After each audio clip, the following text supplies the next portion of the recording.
السلام علیکم ناظرین، آج کی اس ویڈیو میں ہم آپ کو خانہ کعبہ میں بدکاری کرنے والوں کا واقعہ سنائیں گے۔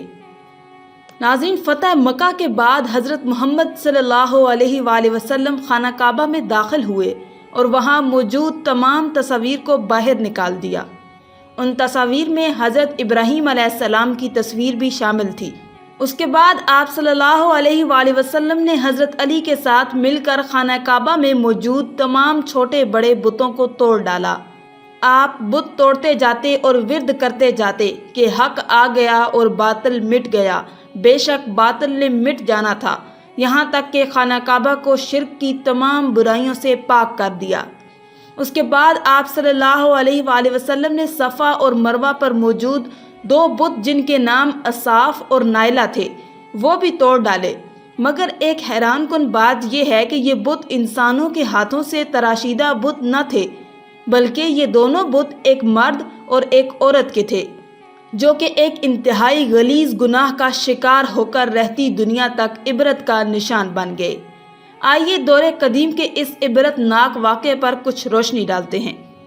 حضرت ابراہیم علیہ السلام کو جب حکم خداوندی ملا کہ مکے کی طرف جاؤ تو آپ اپنے بیٹے حضرت اسماعیل علیہ السلام اور بیوی حضرت ہاجرہ علیہ السلام کو ساتھ لے کر روانہ ہوئے۔ اس وقت نہ تو یہاں کوئی عمارت تھی اور نہ ہی یہاں کوئی رہتا تھا اور نہ ہی یہاں پر پانی موجود تھا۔ حضرت ابراہیم علیہ السلام اپنے بیٹے اور بیوی کو یہیں چھوڑ کر چلے گئے۔ دوسری مرتبہ جب واپس آئے تو قیام نہ کیا، لیکن جب تیسری مرتبہ آپ واپس آئے تو اپنے بیٹے اسماعیل کو ساتھ ملا کر اللہ کے حکم سے اس جگہ بیت اللہ کی تعمیر کی۔ یہی بیت اللہ آج مسلمانوں کا قبلہ ہے کہ جس کی طرف منہ کر کے مسلمان عبادت کیا کرتے ہیں۔ یہ دین اسلام کا مقدس ترین مقام ہے۔ صاحب حیثیت مسلمان پر زندگی میں ایک مرتبہ بیت اللہ کا حج کرنا فرض ہے۔ یہ اس لیے ہے تاکہ مسلمان کو حرمت کعبہ سے آگاہی ہو اور وہ دل و جان سے اس کا احترام کرے، اس کے بے مثال مقام و مرتبے کو سمجھے، ہر موقع پر اس کی حرمت کے تقاضوں کو ملحوظ نظر رکھے اور کوئی ایسی مذموم حرکت نہ کرے جو اس کی حرمت و عزت کے منافی ہو۔ اسی وجہ سے گزشتہ ادوار میں جن افراد نے اس کی حرمت کو پامال کیا یا اس کی کوشش کی تو قدرت کے نظر نہ آنے والے ہاتھوں نے انہیں مروڑ کر رکھ دیا اور اس طرح شکنجے میں کسا کہ وہ عبرت کا نشان بن کر رہ گئے۔ ابراہہ اور اس کے ہاتھیوں کا حشر قرآن پاک میں بھی مذکور ہے۔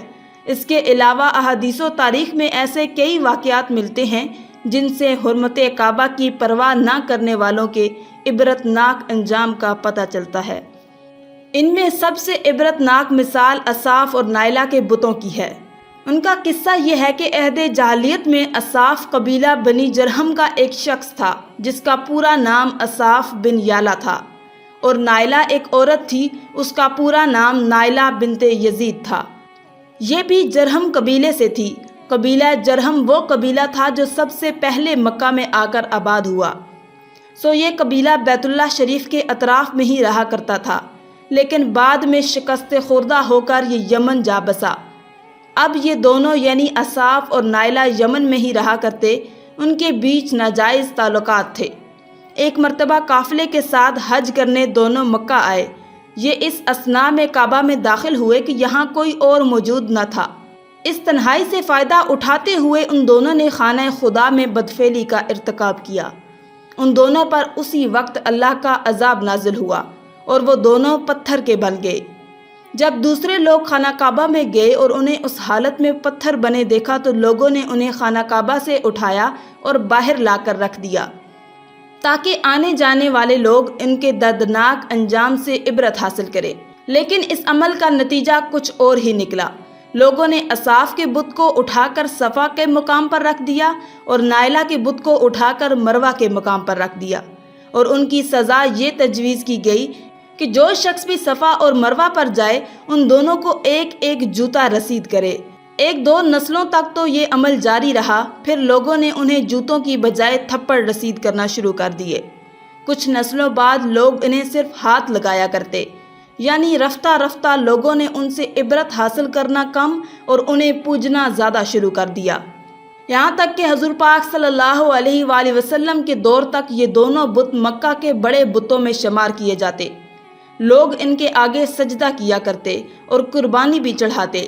جب حضور صلی اللہ علیہ وآلہ وسلم کی آمد کے بعد یہ بت توڑ دیے گئے تو مسلمانوں کے دلوں میں یہ سوال کھٹکنے لگا کہ صفا اور مروہ کے درمیان صحیح حج کے اصل مناسک میں سے ہے یا محض مشرکانہ دور کی ایجاد ہے۔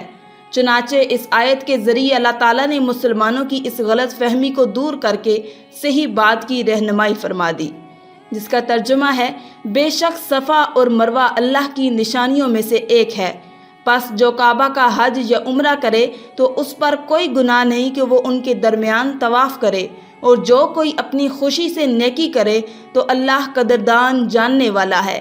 لہٰذا آج جو مسلمان حج یا عمرے کی سعادت حاصل کرتا ہے وہ صفا اور مروہ کے درمیان 7 مرتبہ طواف کرتا ہے، جو کہ مناسک حج میں شامل ہے۔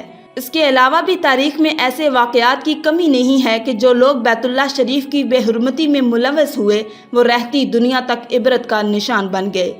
اللہ تعالی ہمیں نیک راہوں پر چلنے کی توفیق عطا فرمائے اور ہمیں حج اور عمرے کی سعادت نصیب فرمائے، آمین یا رب العالمین۔ آج کی اس ویڈیو میں تھا بس اتنا ہی۔